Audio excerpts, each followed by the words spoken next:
Hello everyone, once again welcome you all to CSR NET Adda 24/7 YouTube channel. तो I think आपने इस particular video का thumbnail देख के पता चली गया होगा कि इस वीडियो में हम लोग किस चीज़ के बारे में बात करने वाले हैं।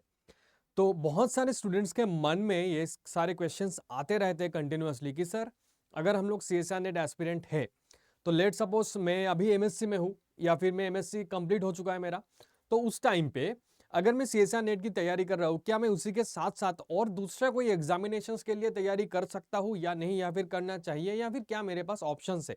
तो इसी के रिलेटेड आज इस वीडियो में हम लोग बातचीत करने वाले हैं। तो ज़्यादा टाइम वेस्ट ना करते हुए इस वीडियो को स्टार्ट करते हैं, और इस वीडियो में काफ़ी ज़्यादा और काफ़ी इंपॉर्टेंट जानकारी आपको मिलने वाला है। तो प्लीज़ इस वीडियो को एंड तक ज़रूर देखिएगा। एंड उसी के साथ साथ अगर आपके कोई भी दोस्त लोगों के पास ऐसे, मतलब दोस्त लोगों के मन में अगर ऐसे डाउट्स है, तो उनको प्लीज़ इस वीडियो को शेयर ज़रूर करिएगा, ठीक है।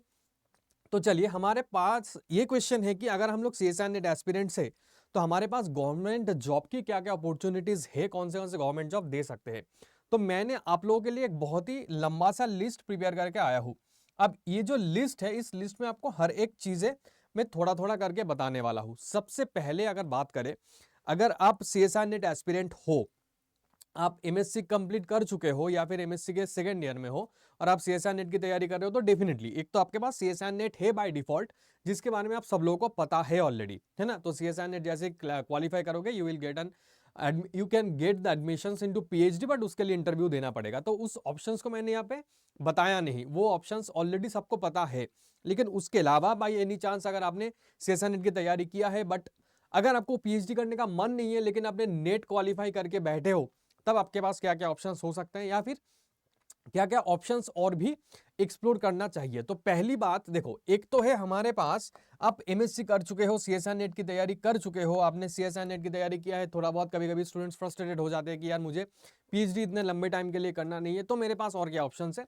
एक तो बहुत ही इन जनरल ऑप्शन है, और इन जनरल ऑप्शंस मतलब मैं किस चीज की बात कर रहा हूं, मैं बात कर रहा हूं इसी चीज का। जी हाँ, मैं कह रहा हूं कि अगर आप उसके अलावा अगर एसएससी में प्रिपेयर करना चाहते हो, यूपीएससी सिविल सर्विस एग्जामिनेशंस के लिए प्रिपेयर करना चाहते हो, या फिर आप स्टेट पीएससी के लिए मतलब पब्लिक सर्विस कमीशंस के लिए प्रिपेयर करना चाहते हो, तो यू कैन डू दैट, ठीक है।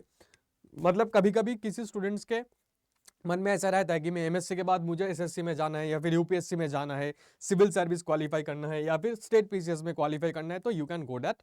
उसके लिए थोड़ा सा अलग प्रिपरेशन रहेगा, उसके लिए अलग से आपको प्रिपेयर करना पड़ेगा, लेकिन हाँ, ये ऑप्शंस डेफिनेटली आपके पास ओपन रहेगा।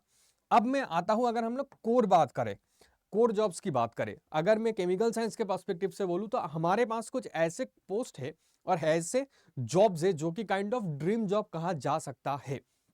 सबसे पहले एक तो बीआरसी, जिसका साइंटिस्ट बी हम लोग जिसको कहते हैं, राइट। बीआरसी का पेपर, तो बीआरसी एग्जामिनेशंस के लिए आप तैयारी कर सकते हो, जिसके लिए आप आइदर गेट या फिर बीआरसी का जो एंट्रेंस एग्जामिनेशन है उसके थ्रू जा सकते हो। तो ये एक बहुत ही बढ़िया जॉब अपॉर्चुनिटीज आपके सामने रहेगा अगर आप सीएसआर नेट एस्पिरेंट हो तो, क्योंकि उसमें ऑब्वियसली एमएससी चाहिए होगा, एमएससी के अलावा आप कुछ नहीं कर सकते, specially in case of BRC. Similarly ऐसा ही एक दूसरा जॉब है जिसका नाम है जियो केमिस्ट, ठीक है, जो कि जियो साइंटिस्ट या फिर GSI, geological survey of India में आपको as a group A gazetted officer post दिया जाता है। तो इसीलिए जियो केमिस्ट ये जो जॉब हो जाता है, ये भी आपके लिए काइंड ऑफ ड्रीम जॉब कह सकते हैं, और ये आपके सामने ग्रुप ए गेजेटेड ऑफिसर वाला पोस्ट होने वाला है। तो ये दो तो बहुत ज्यादा प्रेस्टिजियस जॉब है। तीसरा जो जॉब आपके सामने हो जाता है, that is the patent examiner और पेटेंट ऑफिसर, जिसको हम लोग कहते हैं, जो कि कंडक्ट किया जाता है क्यूसीआई के अंडर सीजीपीडीटीएम, इस पर्टिकुलर एक ऑथोरिटी है, उसके थ्रू। अब ये पेटेंट ऑफिसर वाला जो जॉब है ना, इसका वैकेंसी हर साल नहीं आते हैं, ऑल्टरनेटिवली 1 या 2 साल बाद आते हैं, लेकिन ये भी एक ग्रुप ए गेजेटेड ऑफिसर वाला पोस्ट है। तो ये भी बहुत ज्यादा इंटरेस्टिंग एंड बहुत ही बढ़िया एक सेंट्रल गवर्नमेंट की जॉब है। तो ये जो भी सारे यहाँ पे मैंने जॉब्स का ऑप्शंस बताया, ये सारे सेंट्रल गवर्नमेंट, और वो भी ग्रुप ए गेजेटेड पोस्ट वाला, मतलब इसमें आप ग्रुप ए गेजेटेड पोस्ट के ऑफिसर कहलाए जाओगे। उसी के साथ साथ सबसे बेस्ट और जिसके लिए सब लोगों को बहुत ज्यादा इंटरेस्ट रहता है, that is the assistant professor. मतलब ये तो चलो साइंटिस्ट वाला पोस्ट हो गया, उसके बाद रहता है असिस्टेंट प्रोफेसर, जो कि स्टेट जो पीएससी के थ्रू इसमें रिक्रूटमेंट किया जाता है असिस्टेंट प्रोफेसरशिप के लिए। एग्जामिनेशन देना पड़ता है, उसके बाद इंटरव्यू दे दीजिए और उसके बाद आप सेंट्रल या फिर स्टेट गवर्नमेंट के कोई भी कॉलेज, कोई भी यूनिवर्सिटीज में आप असिस्टेंट प्रोफेसर बन सकते हो। ठीक है, तो ये सबसे ज्यादा इंपॉर्टेंट बन जाएगा। उसी के साथ साथ अगर हम लोग प्राइवेट जॉब्स की बात करें, एमएससी करने के बाद अगर आप सीएसआई नेट की प्रिपरेशंस कर रहे हो, उसी टाइम पे भी जितने भी सारे ऑर्गेनिक या फिर एनालिटिकल वाले जो स्टूडेंट्स होते हैं, उनके पास एक से मतलब एक बहुत बढ़िया अपॉर्चुनिटीज ये रहता है कि आपको फार्मा इंडस्ट्री में एज ए क्वालिटी कंट्रोल या फिर क्वालिटी एनालिस्ट या फिर एज अ फार्मास्यूटिकल पोस्ट में, मतलब फार्मा इंडस्ट्री में आपको ऐसे ही साइंटिस्ट पोस्ट के लिए भी आपको रिक्रूटमेंट किया जाता है। मतलब यहाँ पे प्राइवेट में फार्मा इंडस्ट्री में हमारे पास बहुत एक बढ़िया अपॉर्चुनिटी है। अगर हम लोग एमएससी के बाद तुरंत जॉब करना चाहते हो, उसी के साथ साथ सीएसआई नेट की तैयारी करना चाहते हो तब भी, ठीक है, तो एक तो फार्मा इंडस्ट्री हो जाएगा। उसी के साथ साथ अगर आपने सीएसआई नेट क्वालिफाई कर लिया, जैम गेट क्वालिफाई कर लिया, तो आपके पास ऑप्शन रहता है कोचिंग इंडस्ट्री में ज्वाइन करने का।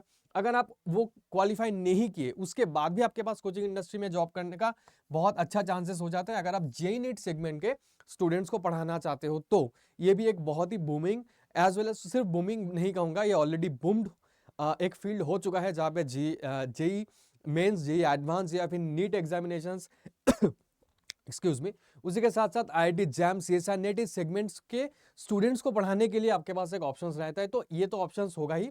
और तीसरा एक प्राइवेट में भी हो सकता है कि प्राइवेट में भी आप असिस्टेंट प्रोफेसर के फॉर्म में, ठीक है, ज्वाइन कर सकते हो, असिस्टेंट प्रोफेसरशिप के फॉर्म में ज्वाइन कर सकते हो। लेकिन कहाँ पे? ऑब्वियसली प्राइवेट जो कॉलेजेस है वहाँ पे, स्पेशली जो पॉलिटेक्निक कॉलेजेस हो जाते हैं, उसके अलावा बहुत सारे कॉलेजेस ऐसे होते हैं जहाँ पे वैकेंसी निकाले जाते हैं और जिसका क्राइटेरिया रहता है कि आपके पास एमएससी होना चाहिए, सीएसआई नेट गेट क्वालिफाई होना चाहिए एंड सो ऑन।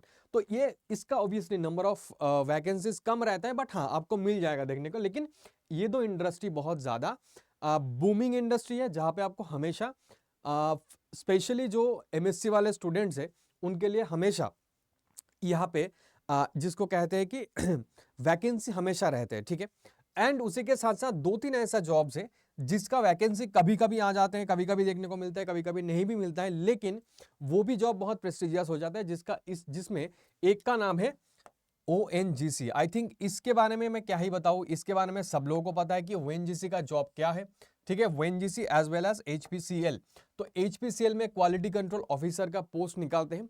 ऑब्वियसली वहां पे थोड़ा बहुत एक्सपीरियंस चाहते हैं, जिसके लिए आपको कोई ना कोई पर्टिकुलर पेट्रोलियम इंडस्ट्री में एक्सपीरियंस रहना जरूरी हो जाता है। एज वेल एज जो ONGC होता है, ONGC हाल ही में गेट के थ्रू पहले रिक्रूटमेंट करते थे।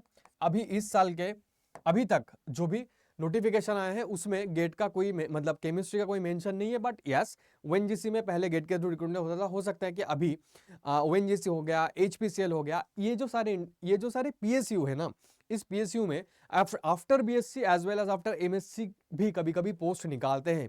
तो डेफिनेटली इसके साथ आप लोग अपडेटेड रहना। PSU जॉब्स में ONGC एंड HPCL में एज वेल एज BPCL हो जाते हैं, IUCL हो जाते हैं, ठीक है।